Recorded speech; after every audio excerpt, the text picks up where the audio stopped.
Baik, saya mulai ya. Oke. Baik, Bapak Miono. Ya, Selamat siang untuk seluruh Gamada dan juga yang terhormat Bapak Miono. Selamat datang. Sekarang kita memasuki seminar sesi pertama pada PPSMB Improvisasi 2020 mengenai peran ekonomi millennials di Indonesia. Sebelumnya saya mau jargon dulu ya Pak, untuk teman-teman Gamada. Teman-teman Gamada pasti masih hafal kan ya jargonnya. Bersinergi untuk negeri. Oke, baik teman-teman Gamada semua, pertama-tama saya harus memperkenalkan diri terlebih dahulu. Perkenalkan, nama saya Kamila Maura. Saya merupakan mahasiswa aktif angkatan 2018 Prodi D3 Manajemen yang akan menjadi moderator pada seminar PPSMB Improvisasi kali ini. Dan kemudian saya setelah ini akan membacakan beberapa profil singkat dari Bapak Miono selaku pembicara spesial di sesi pertama kita hari ini. Bapak Miono ini merupakan Deputi Direktur Bank Indonesia Daerah Istimewa Yogyakarta. Selamat siang Bapak. selamat Bapak siang. Ya, Bapak selamat Miono siang. merupakan kelahiran Kabupaten Sukoharjo 20 September 1966. Asli Jawa ya Pak berarti. Ya, kayaknya Belanda deh kayaknya. Blasteran. Bapak Miono ini merupakan lulusan strata 1 dari Universitas 11 Maret jurusan Ekonomi dan Studi Pembangunan. Kemudian beliau melanjutkan S2-nya di Universitas Indonesia jurusan Perencanaan dan Kebijakan Publik. Nah, Bapak Miono ini punya banyak sekali PMK atau program meningkatkan kompetensi. Banyak Nggak sekali, usah tapi di dibaca lah, sini Mbak. Nggak usah dibacain lah, nggak bisa habisin waktu. Ayo, langsung aja. langsung aja ya Pak. Padahal saya mau pamer sedikit ini tentang Bapak Miono. Oke deh. Nah, Baik teman-teman Gamada semuanya, karena Bapak Miono sudah nggak sabar nih untuk menyampaikan materinya, saya langsung persilahkan kepada Bapak Miono untuk penyampaian materi. Silakan Bapak, saya persilahkan. ya. Pertama yang ingin saya tanyakan, ini pesertanya ini apa ya? Dia mahasiswa sudah berapa tahun? Sudah berapa eh ini? Sudah mengikuti mahasiswa kuliah apa saja gitu? mahasiswa baru Bapak dari Departemen Ekonomika dan Bisnis. Jadi kita ranahnya ekonomi dan bisnis. Tapi Mm-mm, fakultasnya sekolah vokasi. Dan teman-teman mm-mm, Gamada ini mahasiswa baru sarjana terapan atau diploma 4. mm-mm, mm-mm. Begitu. Oke. Ya. Jadi Iya. aneh ya, mahasiswa baru ya. Iya, mahasiswa baru, Pak, betul. Oh. Berarti belum pernah mendapatkan kuliah misalnya kayak ekonomi, akuntansi dan macam-macam belum pernah ya? Belum, belum. Belum. Belum Oke. sama sekali. Ya. Ya. Ya, artinya apa yang saya sampaikan harus saya sesuaikan gitu kan. Betul, betul, Sesuai Pak, harus betul. dosisnya harus diatur supaya supaya dia juga Iya, tahu gitu kan. Gitu. penyampaiannya jadi nyampe ya, Pak ya. Nah, Poinnya iya. dapet. Nah, nanti saya sampaikan yang mohon maaf ya, yang terlalu ini itu kan nanti kan nggak nyampe malah nggak pas gitu loh. Baik, Ya, silakan, Pak. oke, baik, Mbak Anu adik Kamila ya. Iya, betul, Pak. Saya dengan Oh, Kamila. Kamila, oh berarti masih masih ada anu ya, hubungan dengan Charles, Pangeran Charles loh Kak Kamila. Oh iya, Ya, istrinya yang ya, sekarang kan Kamila ya, istrinya Pak, sekarang namanya. Kamila kan. Agak Baik, kegeeran dikit cuma ini. iya, iya, iya, iya, supaya nggak stres ya. Iya, betul, Pak. Adik Kamila, makasih ya. Iya, Adik, sama-sama, Bapak. adik, adik-adik sekalian, selamat ini ya, sudah diterima di UGM. Selamat menempuh apa itu kuliah, menyelesaikan kuliah nantinya dan mudah-mudahan nanti bisa lulus terus bisa bekerja, artinya bisa wira swasta atau menjadi pegawai atau apapun lah pokoknya yang terbaik untuk kalian. Saya hanya ingin sedikit tentu saja karena ekonomi, jurusan Anda ekonomi dan bisnis, ya saya ingin memberikan sekilas ya, sekilas mengenai perkembangan ekonomi dan bisnis gitu. Baik, terutama yang terkait dengan aspek milenialnya seperti itu. Memang ke depan milenial tentu ini menjadi memiliki peran yang penting dalam apa ya, memulihkan ekonomi Indonesia ke depan. Tapi tentu saja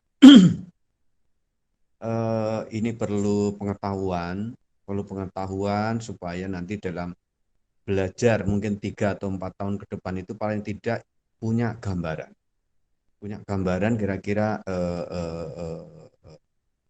seperti apa itu perkembangan ekonomi terkini maupun ke depan kira-kira seperti itu. Nah ini karena mahasiswa baru tentu ini dari SMA-nya juga macam-macam pasti ini kan. Ada yang background-nya IPA, ada yang grade background-nya sosial, mungkin begitu kan. Jadi ya saya mengenalkan yang dasar-dasar dulu gitu. Jadi intinya adik-adik sekalian nanti saya minta untuk justru aktif bertanya. Karena dengan aktif bertanya saya nanti bisa, oh ininya sekian, ini yang ingin diketahui ini sebetulnya. Aku khawatirnya begini, saya kasih materi yang relatif ini nanti belum nyampe. Nah itu yang menjadi menjadi agak kendala bagi saya gitu. Kecuali kalau misalnya sudah kuliah Pak, berapa semester, sudah di semester 6 misalnya, saya bisa ngira-ngira gitu. Eh, baik. Intinya begini adik-adik sekalian, dari ekonomi dan bisnis sekarang memang dalam kondisi mengalami tantangan yang berat ya, yang berat sekali ya, berat sekali. Bahkan dalam sejarah Republik ini gitu ya, kondisi sekarang adalah kondisi mengalami krisis yang sangat berat. Sangat berat ya di Indonesia. Pernah mengalami krisis di tahun 97 98, tapi adik-adik mungkin belum lahir, itu berat. Tapi sekarang ini sebenarnya jauh sangat berat dengan adanya pandemi COVID-19 ini gitu. Karena eh, apa ya? Secara umum gitu saja, secara umum dari aspek bisnis itu memang banyak mengalami tekanan gitu. Jadi antara pemerintah dihadapkan pada pilihan yaitu menyehatkan masyarakat, ya, menyehatkan masyarakat dan memulihkan ekonomi. Karena adanya pandemi ini memang ekonominya merosot tajam. Baik ekonomi nasional itu pertumbuhannya sampai -5. Ya. Ekonomi Jogja itu terakhir itu -6, sekian. Ya. Lebih tinggi daripada minusnya perekonomian secara nasional. Jadi kondisi bisnis memang tengah mengalami masalah di sini, ya gitu. Jadi, nah tentu saja ini tantangannya sangat berat dan untuk memulihkan ekonomi ini perlu biaya yang sangat besar sekali. Memulihkan kesehatan, memulihkan ekonomi itu sangat besar sekali. Jangan terpaku dengan tayangan ya. Saya ingin ngobrol-ngobrol aja ini, ya. Jangan terpaku dengan tayangan. Eh, Adik-adik sekalian, tentu memasuki di ekonomi dan bisnis, ya pasti Anda nanti akan belajar mengenai itu, ya aspek ekonominya seperti apa, aspek eh, bisnis itu seperti apa, seperti itu. Nanti mungkin ada yang ke manajemen, ada yang ke akuntansi, ada yang ke ilmu ekonominya, gitu. Jadi singkat kata kita memang tengah mengalami pandemi. Pemerintah sekarang sedang mengupayakan untuk memulihkan ekonominya, tetapi juga berbarengan memulihkan kesehatannya. Ini bukan suatu pilihan salah satu, tetapi harus dilakukan bersamaan. Karena kalau dilakukan salah satu, ya satunya kena. Misalnya mau jaga kesehatan, ekonominya anjlok. Mengejar ekonomi, kalau tidak hati-hati dalam menangani pandeminya, nanti masyarakat yang terkena makin banyak. Ini juga menjadi masalah tersendiri. Nah, tentu adik-adik sebagai mahasiswa baru, saya justru menghimbau permasalahan utama dalam memulihkan kondisi sekarang ini adalah dituntut, ya, siapapun itu penduduk Indonesia dituntut untuk patuh terhadap protokol kesehatan COVID-19. Caranya apa? pakai masker. Sebenarnya saya tadi pakai masker ini, tapi karena saya harus ngomong saya lepas. Jadi disiplin pakai masker. Jangan mendatangi tempat-tempat berkerumun. Lalu harus cuci tangan, ya, yang bersih pakai sabun. Terus jaga jarak. Ya. Karena kalau adik-adik sudah melakukan itu semua, itu berarti secara tidak langsung sudah berkontribusi terhadap upaya pemulihan kesehatan, pemulihan pandemi dan pemulihan ekonomi secara umum. Gitu. Jadi pelajaran pertamanya saat ini yang ingin saya tekankan bahkan itu, tolong adik-adik semua patuhi protokol COVID-19. Gitu. Itu, ya. Itu syarat mutlak, tidak bisa itu. Karena kalau Anda tidak patuh dengan itu, artinya secara tidak langsung itu mempersulit pemulihan pemerintah dalam memulihkan pandemi dan memulihkan ekonomi, mengatasi pandemi dan memulihkan ekonomi. Dan itu nanti akan menambah biaya-biaya yang lebih besar lagi yang harus dikeluarkan pemerintah. Karena biayanya besar sekali untuk mengatasi pandemi. Ya. Biayanya tidak sedikit, gitu. Triliunan nilai biayanya. Ya. 700 triliunan lebih. Itu coba bayangin tuh, dengan duit sedemikian banyak seperti itu. Nah, itu tentu saja biaya-biaya itu dipakai ya banyak sekali untuk memberikan bantuan. Bisa untuk hal-hal yang terkait dengan aspek publiknya, untuk memberikan bantuan sosial gitu-gitu, ya, BLT, ya, bantuan-bantuan terutama kepada masyarakat-masyarakat yang berpendapatan rendah supaya daya belinya, konsumsinya tetap berjalan dengan baik. Itu. Ya. Nah, tapi selain itu juga ada biaya-biaya untuk apa itu, pembelian alat-alat medis seperti itu yang untuk penanganan masyarakat yang terkena COVID.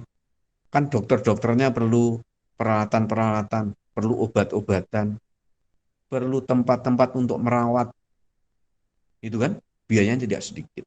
Nah, itu kan itu tadi yang biaya yang terkait dengan aspek publiknya, ya. Yang kedua, aspek pemulihan ekonominya, ya. Dengan adanya pandemi ini, apa ya, industri-industri dan perdagangan-perdagangan juga tidak bisa berjalan dengan baik. Sehingga ini perlu diberikan bantuan-bantuan, baik itu insentif perpajakan, lalu menggratiskan listrik, misalnya seperti itu. Lalu mengupayakan agar kredit-kredit dari UMKM terutama yang mengalami gangguan untuk membayar angsurannya berat seperti itu harus direstrukturisasi. Restrukturisasi itu nggak tahu ini teman-teman sudah tahu belum istilah-istilah perbankan. Saya khawatirnya saya ngomong tapi teman-teman belum mengetahui ini. Restrukturisasi itu artinya kredit-kredit yang bermasalah itu diringankan lah gitu supaya masa angsurannya bisa diperpanjang sementara tidak membayar angsuran dulu. Nah, kalau hal-hal ini terjadi, tentu perbankan harus punya duit juga supaya cash flow-nya tidak terganggu gitu. Sehingga pemerintah juga harus menempatkan sejumlah uang triliunan juga di perbankan agar bisa membantu pengusaha-pengusaha untuk direstrukturisasi. Gitu. Nah, selain itu juga KUR, ya, kredit usaha rakyat itu juga digelontorkan juga. Yang itu di mana di situ ada subsidi bunganya. Ya, dengan bunga disubsidi diharapkan pengusaha-pengusaha terutama UMKM itu bisa bergerak kembali. Nah, kalau sektor industrinya itu bisa bergerak kembali, itu berarti kan kegiatan usahanya bisa berjalan. Kalau itu bisa berjalan berarti ada penyerapan tenaga kerja, ya kan? Kalau penyerapan tenaga kerjanya jalan, pertumbuhan ekonominya juga, kondisi ekonominya berjalan, diharapkan pertumbuhan ekonomi naik, sehingga ekonominya lambat laun bisa bergerak pulih kembali. Ini tantangan ini bukan tantangan yang ini ya, yang ringan, ini tantangan yang berat sekali. Nah, khusus untuk adik-adik milenial tentu diharapkan itu tadi nanti setelah lulus terutama itu bisa menjadi motor ya, menjadi motor penggerak ekonomi gitu. Karena ya kreativitasnya diperlukan. Selain juga orang-orang milenial itu kan kebutuhan konsumsinya juga tinggi seperti itu. Sehingga diharapkan juga kalau konsumsinya tinggi bisa menggerakkan ekonomi juga gitu ya. Jadi peran milenial dalam pemulihan ekonomi terutama dilihat dari ini. Kalau cara berkonsumsi gitu aja itu sangat penting juga. Nah,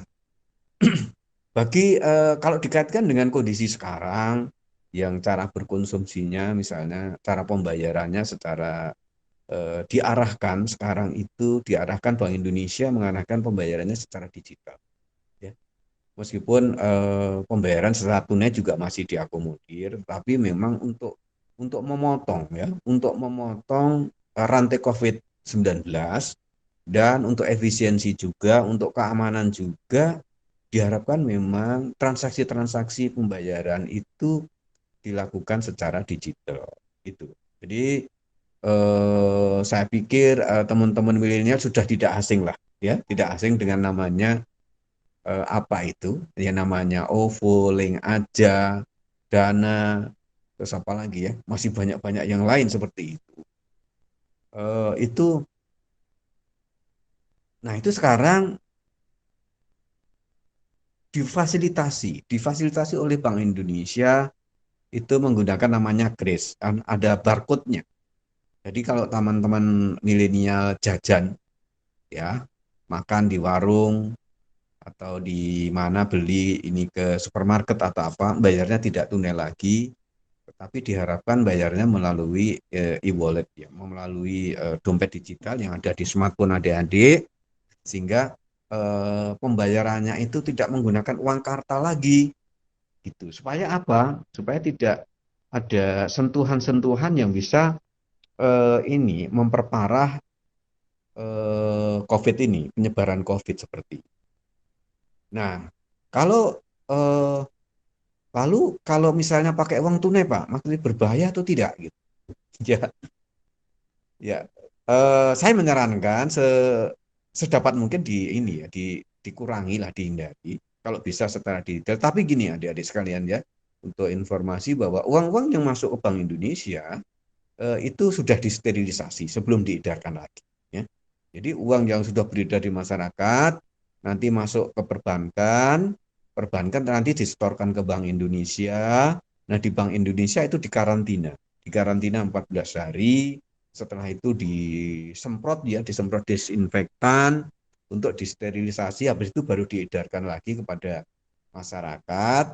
Sehingga uang-uang yang beredar dari Bank Indonesia ya, yang sudah dari melalui Bank Indonesia ya itu insya Allah itu sudah steril sehingga tidak terlalu membahayakan seperti itu. Nah, eh, lalu apalagi ya? Kalau karena ini pengenalan sifatnya lebih ke pengenalan ini ya.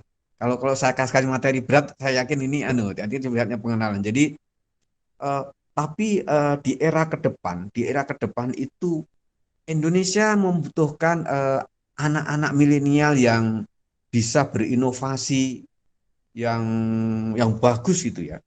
Diharapkan seperti itu. Jadi dituntut adik-adik nanti bisa berinovasi, berimprovisasi, bisa berusaha mandiri, bisa berwira swasta itu dengan baik sehingga bisa menciptakan lapangan kerja. Tidak sedikit kisah-kisah yang sukses ya, anak-anak muda, anak-anak milenial dalam meniti karir, baik itu di sektor apapun ya, terutama di dunia wirausaha seperti itu. Nah, ini jadi apa? Siap-siap, siap-siap misalnya Anda nanti misalnya kuliah 3 tahun lulus atau 4 tahun lulus, diharapkan mudah-mudahan pandemi sudah tidak ada, sudah berakhir dan itu diharapkan juga anak-anak, adik-adik sekarang tentu nanti langsung bisa siap untuk terjun ke dunia kerja. Eh, saya mungkin pagi ini saya lebih banyak ini aja ya, lebih banyak eh, menjawab pertanyaan saja, saya harapkan gitu kan. Jadi silahkan adik-adik nanti tanya apa saja sehingga saya tahu gitu. Oh, yang dibutuhkan ini. Jadi tanya gitu, tanya dengan materi-materi yang terkait dengan ekonomi dan bisnis. Nanti saya jawab, saya berikan jawaban supaya puas seperti itu. Mungkin apa itu pengantarnya itu dulu Mbak Mbak Mbak Kamila ya. Tapi saya siap Iya, untuk Pak. ditanyain apa saja gitu. Ya. Baik. Untuk panitia, mungkin bisa mengirimkan ke saya sortiran pertanyaan ya, 5 pertanyaan. Jadi nanti Bapak Miono akan menjawab 5 pertanyaan ya, Pak, Ya, dari siap, siap, siap. Ya. teman-teman. 10 pertanyaan juga boleh. Ya. Oh iya, baik, siap 10 pertanyaan. Mau tunggu sebentar ya, Pak, karena panitia harus mensortir Oke, pertanyaan dulu. oke. Kalau begitu sambil menunggu Iya. pertanyaan, saya tambahin materi ya, saya tambahin materi. Boleh, Pak, Ya. silahkan. Jadi Bank Indonesia itu namanya Bank Indonesia itu Bank Sentral. Bank Sentral di Indonesia, ya. Ya, Bank Sentral di Indonesia itu artinya Bank Sentral itu adalah ya namanya aja sentral, gitu kan. Ya bapaknya bank-bank lah kira-kira seperti itu, ya. Nah, jadi kami mempunyai tugas yang banyak di situ. Di antaranya adalah tugas BI itu mengatur, menstabilkan, menstabilkan ekonomi ini agar harga-harganya stabil, nilai tukarnya stabil, sehingga juga bisa membantu pertumbuhan ekonomi seperti itu. Ya. Dan Bank Sentral selain itu juga punya kewenangan-kewenangan di itu tadi yang saya bicarakan tadi di sistem pembayaran, mengatur-mengatur. Dulu mengawasi perbankan, nah, sekarang perbankan diawasi oleh OJK, tapi tetap bekerja sama dengan BI. Jadi intinya intinya seperti itu deh, gitu. Oke, siap? Sudah pertanyaannya? Sebentar, panitia. Oh iya, ini pertanyaan pertama, Bapak Miono Ya. dari teman-teman Gamada yang bernama Lintang Andini. Nah, Pertanyaannya, Pak, kesimpulan dari peran ekonomi milenial itu apa? Peran ekonomi milenial, kesimpulannya. peran ekonomi milenial. Nah, Iya, saya gini ya, peran ekonomi milenial maksudnya apa? Maksudnya perannya anak-anak milenial dalam ekonomi kan iya, begitu kan? Ya, kesimpulannya. Iya. ya. Ya artinya begini, anak-anak milenial harus harus optimis untuk membangun karirnya ke depan gitu kan?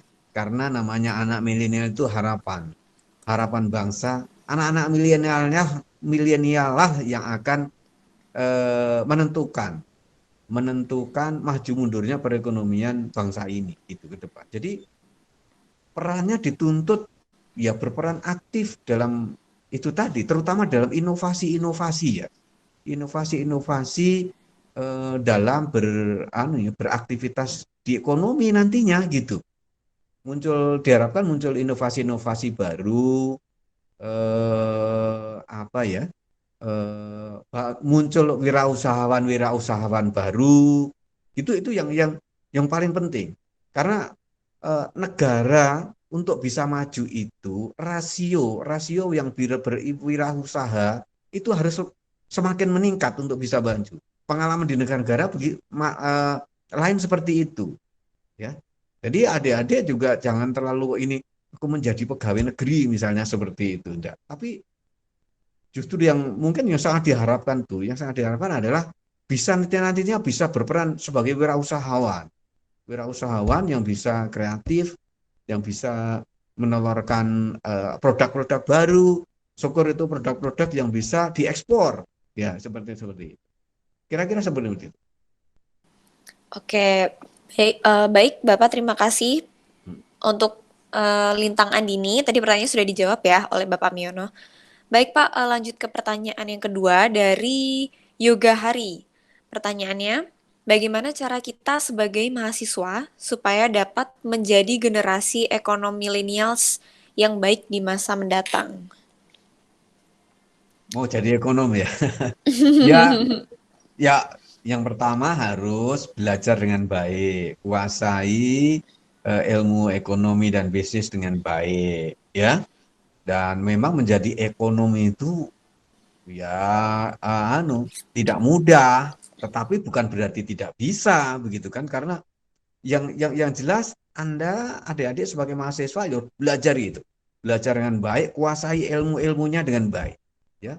Di ekonomi itu kan macam-macam ilmunya, ya. Iya kan, ada ilmu ekonomi, nanti masih ada ekonomi makro, ada ekonomi mikro, ada moneter, ada ekonomi publik, ada manajemen, ada akuntansi, ada statistik, ada ekonometrik, ada forecasting, business forecasting, dan macam-macam gitu. Itu semua harus dikuasai, ya.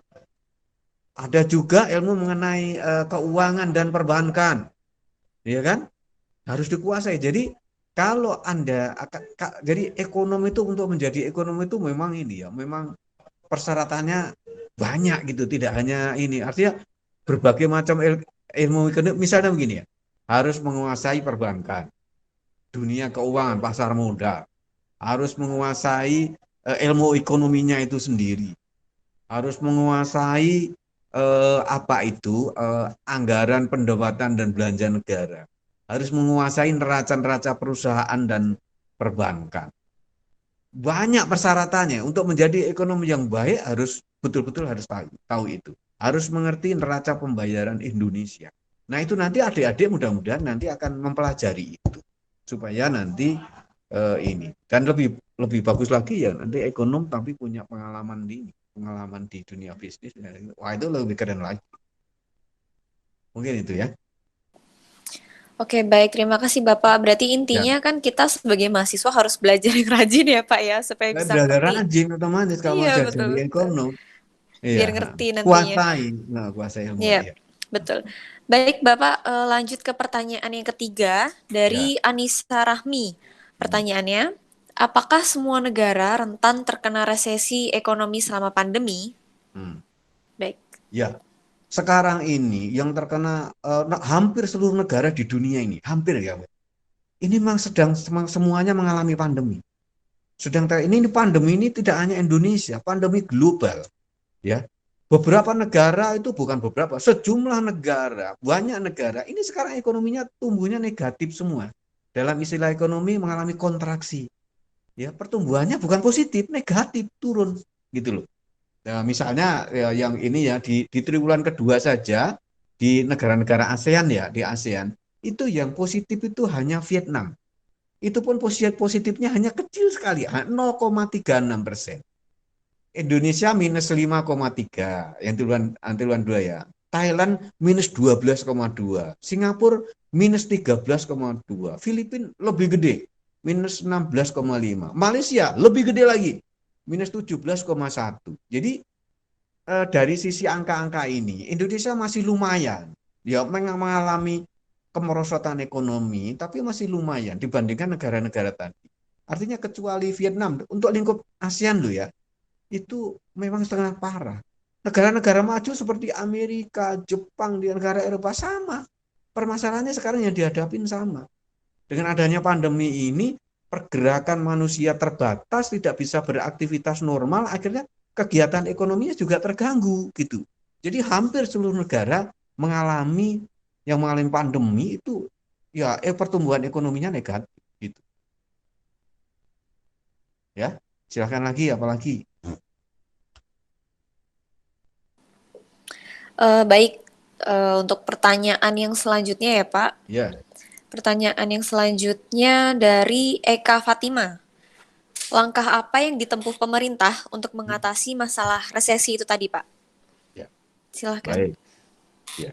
Jadi untuk mengatasi resesi, gini, pemerintah itu mengatasi dua hal. Mengatasi pandeminya itu sendiri, ya, supaya masyarakat yang terkena COVID tidak banyak, bisa dilokalisir. Dan yang kedua adalah memulihkan ekonomi.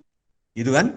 Gitu. Karena sejak misalnya kebijakan, jadi kalau ada kebijakan PSBB, orang tidak boleh beraktivitas, pasti ekonominya akan macet. Konsumsinya, orang berkonsumsinya juga turun, orang berproduksinya juga terganggu. Jadi itu harus dipulihkan, gitu kan? Ya, harus dipulihkan. Caranya bagaimana memulihkannya, gitu kan? Ini perlu biaya, sehingga anggaran APBN-nya, anggaran pendapatan dan belanja negaranya, defisitnya dilebarkan.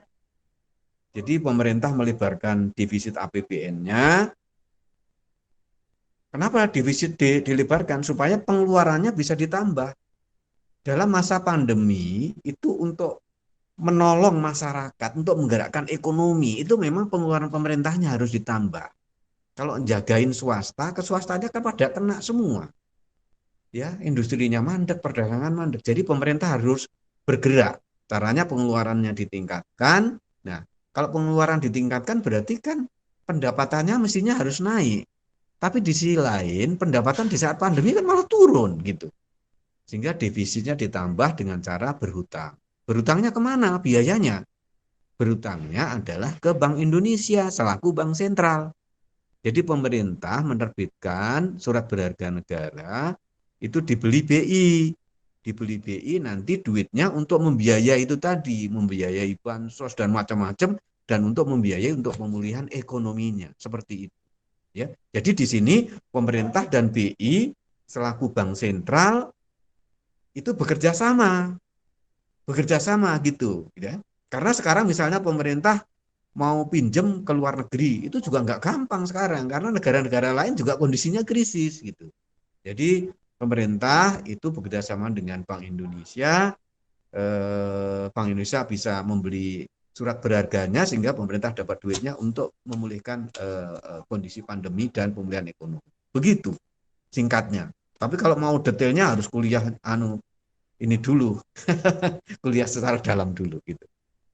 Ada lagi silakan. Ya, baik. Pertanyaan yang selanjutnya. Yang kelima ya, Pak, dari Ya. Richie Louis. Pertanyaannya, di bank ada namanya giro wajib minimum. Ya. Apakah bank-bank di Indonesia menaikkan giro wajib minimum karena akan kondisi pandemi ini, Pak? Ya, giro wajib minimum itu adalah gironya bank-bank di Bank Indonesia. Gitu kan? Jadi kalau pengusaha-pengusaha, ya pengusaha-pengusaha punya rekening giro di bank-bank, di Mandiri, di BNI, di BCA, dan bank-bank yang lain seperti itu. Tapi kalau bank-bank itu sendiri, itu punya rekening giro di Bank Indonesia. Nah, rekening giro itu diatur di situ tiap harinya. Namanya ada ketentuan giro wajib minimum. Itu ditentukan oleh Bank Indonesia selaku bank sentral gitu yang harus dipenuhi. Nah, dalam kondisi sekarang, kondisi pandemi, justru Bank Indonesia memberikan kebijakan giro wajib minimumnya diturunkan. Diturunkan supaya apa?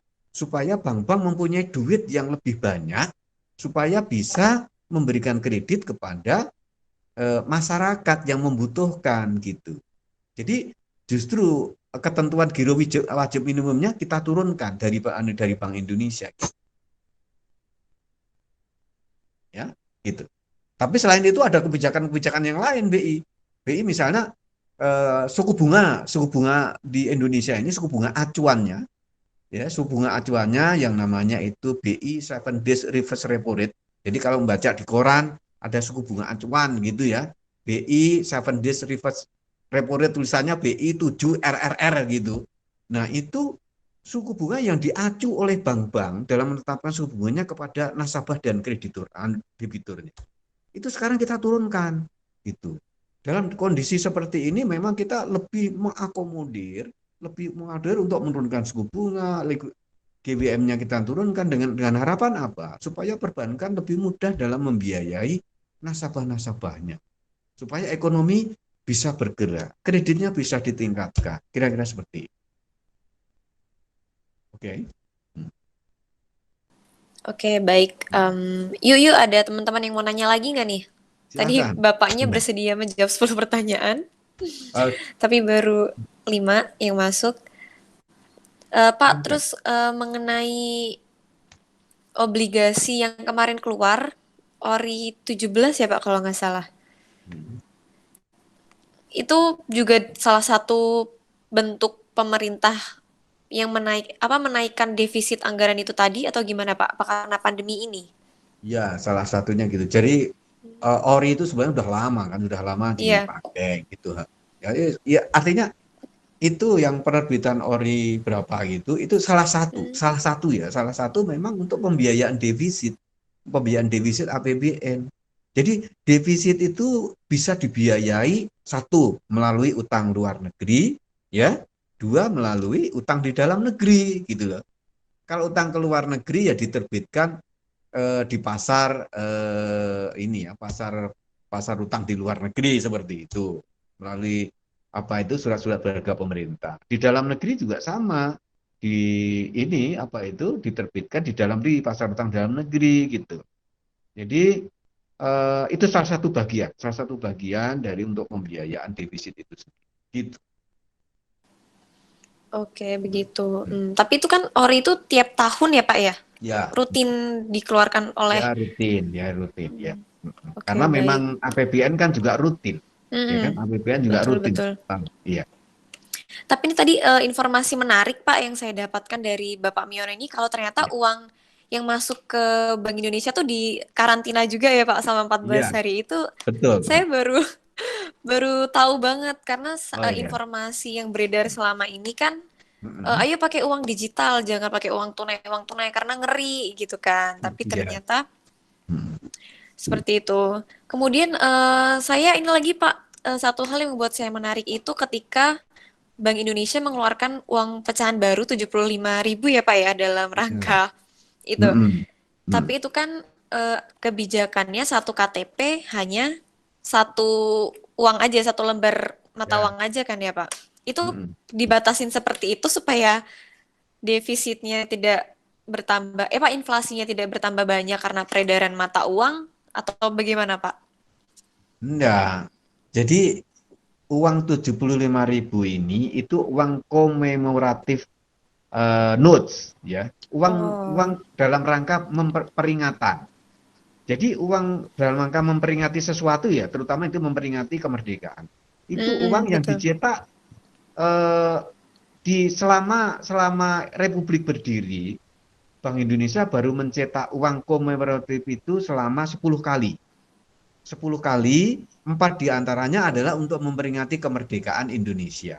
Nah ini Hmm. uang itu dicetak tidak ada kaitannya dengan COVID, Oh, iya, tapi iya, ini iya. dicetak untuk dalam rangka peringatan yang kemerdekaan Indonesia yang ke-75. Oleh karena itu Hmm. dipilih angkanya adalah 75 75 ribu gitu ribu, kan, gitu. iya, Karena betul. disesuaikan dengan ulang tahun yang Mm. ke-75. Nah, Oh, itu uang nyetak uang ini sudah merupakan bagian dari perencanaan Bank Indonesia. Jadi Bank Indonesia itu tiap tahun merencanakan mencetak uang sekian.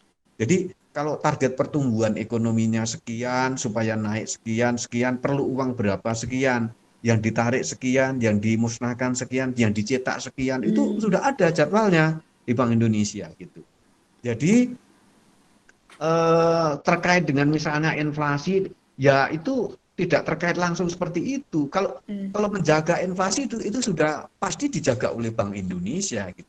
Tapi dalam kaitan pencetakan uang 75 ini lebih karena untuk memberikan kenang-kenangan lah gitu kepada warga warga masyarakat Indonesia untuk ya bisa memiliki uang apa ya, uang komemoratif yang uang langka dicetak ini kira-kira seperti itu untuk kenang-kenangan seperti itu. Tapi itu bisa Oh, oke. ditransaksikan juga gitu. Ya, seperti itu Oke. ya. Baik, terima kasih informasinya Bapak. Ini ada pertanyaan lagi dua. Mm-mm. Pertanyaan yang selanjutnya ini dari Noval IC. Ya. Pertanyaannya, saat Mm-mm. ini negara sedang banyak mengedarkan uang untuk mengatasi perekonomian saat ini. Mm-mm. Apakah hal tersebut akan mengancam adanya inflasi yang hebat? Ya. Baik, silakan Oke. Bapak. Ya, ini ya tentu gini ya, tentu ini ada risikonya, tetapi risiko itu sudah diperhitungkan oleh Bank Indonesia bahwa ke depan diupayakan, Insya Allah tidak akan terjadi inflasi yang tidak terkendali. Jadi artinya gini, pemerintah dan Bank Indonesia itu sekarang apa itu bekerja sama untuk membiayai defisit ini tentu tidak dalam tanda kutip tidak ngawur gitu, tetapi terukur. Jadi kita ukur, kita ukur kira-kira ke depan dampaknya seperti apa, gitu kan? Dampak ke inflasinya mungkin ada, tapi kita harapkan dampak inflasinya tidak inflasi yang tinggi sekali yang ini, tapi tetap kita atur agar ekonomi ke depan itu juga tidak terganggu. Oleh karena itu BI sangat hati-hati sekali gitu, sangat hati-hati sekali dalam melakukan kebijakan-kebijakan terutama yang terkait dengan kebijakan moneternya gitu. Ya. Baik, untuk pertanyaan yang selanjutnya dari Mikhail Revin. Ya. Pertanyaannya, apa tantangan ekonomi terbesar yang akan dihadapi sebagai calon ekonom di masa depan, Pak? Begitu. Tantangannya Tantangan ya, ekonomi terbesar. hmm. Ke depan itu ekonomi akan bergerak cepat. Setelah pandemi saya pikir akan bergerak cepat dan eranya sudah era digital. Ya, bahkan Bank Indonesia pun visinya adalah menjadi bank sentral digital ke depan. Artinya ekonomi Indonesia ke depan itu akan lebih banyak ekonomi digital. Sehingga tantangan adik-adik sebagai calon ekonom ke depan itu tantangannya adalah bagaimana mempersiapkan untuk bisa mengikuti perkembangan ekonomi digital ini dengan baik. Dan ekonomi digital ini dibangun tidak hanya dari aspek pembayarannya saja, nanti dari aspek produksinya, aspek distribusinya, itu semua sudah terdigital gitu loh. Gitu. Jadi kalau kuliah di ekonomi nanti mestinya harus ada pelajaran apa ya, ekonomi digitalnya harus ada gitu loh nantinya gitu. Jadi berbeda dengan saya waktu kuliah di ekonomi dulu karena zamannya berbeda gitu kan. Itu tantangan ke depan adalah tantangan ekonomi digital, itu satu. Yang kedua adalah tantangan ekonomi syariah. Ya, ekonomi syariah karena ke depan itu kita tidak hanya akan mengandalkan ekonomi secara konvensional, tetapi juga ekonomi syariah, ekonomi yang berbasis terutama berbasis syariah itu dari sisi agama Islam seperti itu. Nah, ini menjadi tantangan kenapa? Karena mayoritas warga negara ini Indonesia mayoritas orang Muslim seperti itu kan, sehingga kita harapkan ke depan peran ekonomi syariah itu paling tidak bisa 50-50 dengan ekonomi konvensional. Kalau sekarang itu kan lebih banyak dijalankan oleh ekonomi konvensional. Ekonomi syariahnya baru sekitar 7%, ya. Jadi ini tantangan ke depan bagi adik-adik milenial untuk ke depan tuh kira-kira seperti itu. Ekonominya ekonomi digital dan konsep syariah gitu. Itu menjadi tantangan kira-kira. Oke, udah lagi. Oke, baik. Pertanyaannya sudah cukup terjawab semuanya, Pak. Terima kasih banyak karena tadi sudah menjabarkan beberapa poin-poin dan di sini meskipun saya bukan mahasiswa baru tapi saya cukup sangat mengerti dan saya yakin juga teman-teman Gamada sangat mengerti penjelasan poin-poin dari Bapak Miono. Alhamdulillah, ya. Alhamdulillah. Iya Pak, karena ini banyak banget poin-poin menarik yang Bapak sampaikan, terutama tadi di akhir penjelasan mengenai ekonomi digital. Berarti kan kita sebagai milenial juga harus shifting ya Pak ya, bisa Iya, menyesuaikan dengan perubahan yang betul, ada. betul, iya, Ya, karena kan ekonomi itu eh, apa namanya dinamis ya Pak ya, sangat cepat. sangat cepat berubah Dinamisnya itu sekali. sangat cepat sekali. Iya.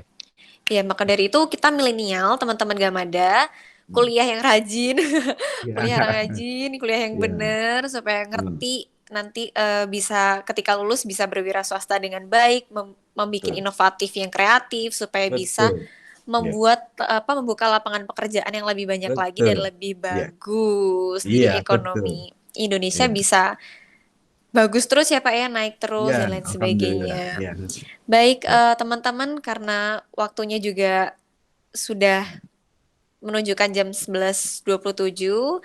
Mungkin di Hmm, sini saya mengucapkan terima kasih sekali lagi kepada Bapak Miono. hmm, Penjelasannya sangat bermanfaat sekali, Pak. Terima kasih itu, banyak ya, atas waktunya juga oke, selaku Deputi Direktur Bank Indonesia ya, DIY dan terima kasih juga untuk teman-teman dari Gamada, Gajah Mada Muda ya, sekarang. Teman-teman ini hmm. sebutannya Gamada, Pak.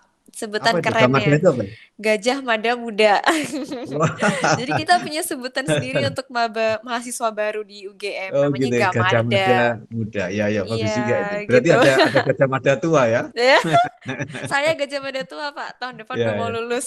Oh gitu. Ya Iya, ya. makanya Mbak itu. Kamila semester berapa? Saya semester 5, saya kan Oh ya D3, ya ya jadi ya. semester 6 Hmm. sudah lulus. Oke Begitu. oke oke. Dan di sini saya jadi semakin tertarik lagi Pak untuk belajar Mm-mm. mengenai ekonomi tersebut. Terima Ya. kasih banyak Bapak. Terima Sama-sama. kasih Ya, banyak. Baik, sukses selalu ya kawan-kawan ya. Belajar yang iya, baik. Jadilah generasi yang yang mumpuni ke depan, generasi yang apa ya sangat bisa menyesuaikan, generasi yang lentur untuk menyesuaikan dengan perkembangan zaman gitu. Oke? betul. Selamat. Ya, Baik. ya. Terima kasih Bapak. Closing Oke, statementnya sangat bagus sama-sama. banget. Iya, Baik ya. teman-teman Gamada semuanya, jangan lupa nanti kita akan ketemu lagi pukul 13.00 dengan pembicara sesi kedua yang gak kalah menarik juga dari Gojek. Jadi teman-teman pastikan tetap semangat terus. Oh ya, saya mau jargon dulu ya Pak. Apa itu? Bersinergi untuk negeri. Wah, Oke. keren sekali. Baik, Iya, saya iya, iya. closing. Terima kasih Iya. banyak Bapak Miono dan Oke, teman-teman ya. Gamada. Sampai Mm-mm. jumpa lagi di lain kesempatan, Pak. Terima kasih Ya. banyak. Oke, terima kasih. Ya. Iya. Baik, teman-teman panitia, saya close ya. Terima kasih.